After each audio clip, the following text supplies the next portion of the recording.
Mutual funds. Okay. Mutual funds అంటే ఏంది అని అంటే బేసిక్గా చెప్పాలి అంటే మన దగ్గర, మీ దగ్గర, నా దగ్గర ఇట్లాగా మన ఇండియాలో మొత్తం అందరి దగ్గరికి వెళ్ళి అమౌంట్ మ్యూచువల్ ఫండ్ కంపెనీస్ వాళ్ళు కలెక్ట్ చేసుకుంటారు. ఓకే. ఫుల్ ఆఫ్ మెంబర్ దగ్గరికి వెళ్ళి అమౌంట్ కలెక్ట్ చేసుకొని వాళ్ళు రీసెర్చ్ చేసి వాళ్ళు అనాలిసిస్ చేసిన కంపెనీస్ లిస్ట్లో వాళ్ళు ఇన్వెస్ట్ చేస్తారనమాట. ఓకే. సో అది basic definition of mutual funds. వాళ్ళు ఎక్కడ ఇన్వెస్ట్ చేస్తున్నారు, ఎంత ఇన్వెస్ట్ చేస్తున్నారు, ఎక్కడెక్కడ ఎన్నెన్ని కంపెనీస్ ఉన్నాయి, ఇదంతా మానిటర్ చేసేది సెబీ అనమాట.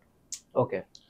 మన central government SEBI exchange board ఏదైతే ఉందో, సెక్యూరిటీ ఎక్స్చేంజ్ బోర్డ్ ఏదైతే ఉందో, వాళ్ళు ఇదంతా ప్రాసెస్ని మానిటర్ చేస్తుంటారు. మానిటర్ చేసి ఇదంతా ట్రాన్స్పరెంట్గా అవుతుందా లేదా అని క్లియర్గా చూస్తుంటారు. సో యావరేజ్గా చూసుకుంటే మనకి దగ్గర దగ్గర ఒక 45 మ్యూచువల్ ఫండ్ కంపెనీస్ ఉన్నాయి ఇండియాలో. Okay. So mutual fund schemes వచ్చేసి ఒక 3000 మ్యూచువల్ ఫండ్ స్కీమ్స్ ఉన్నాయన్నమాట.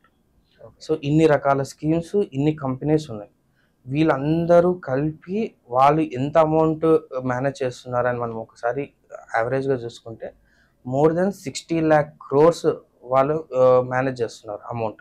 ఓ చాలా పెద్ద అమౌంట్ ఇది.